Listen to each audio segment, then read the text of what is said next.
سندھ کے یوم ثقافت کے موقع پر آرٹس کونسل کراچی میں ایک رنگا رنگ تقریب کا اہتمام کیا گیا، جس کے مہمان خصوصی وزیر اعلیٰ سندھ سید مراد علی شاہ تھے۔ یوم ثقافت سندھ اور ورلڈ کلچر فیسٹیول کی تقریبات کراچی آرٹس کونسل میں منعقد ہوئی۔ تقریب میں وزراء، سفارتکاروں، فنکاروں، ثقافتی وفود کی بڑی تعداد نے شرکت کی۔ تقریب کا آغاز تلاوت قرآن پاک اور قومی ترانے سے کیا گیا۔ ورلڈ کلچر فیسٹیول میں ایوارڈ کی تقریب تقسیم انعامات کا حصہ تھی۔ وزیر اعلیٰ سندھ سید مراد علی شاہ نے تقریب سے خطاب کرتے ہوئے اس ایونٹ کی اہمیت پر روشنی ڈالی۔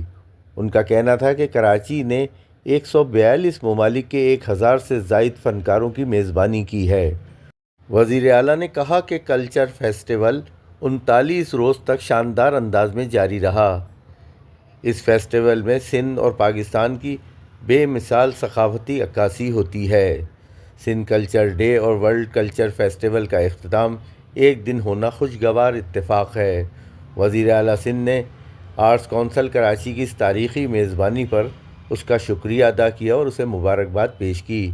ان کا کہنا تھا کہ سندھ دنیا کے لیے امن، برداشت اور مہمان نوازی کا پیغام ہے۔ سندھ کی صدیوں پرانی ثقافت عالمی فن سے ہم آہنگ ہے۔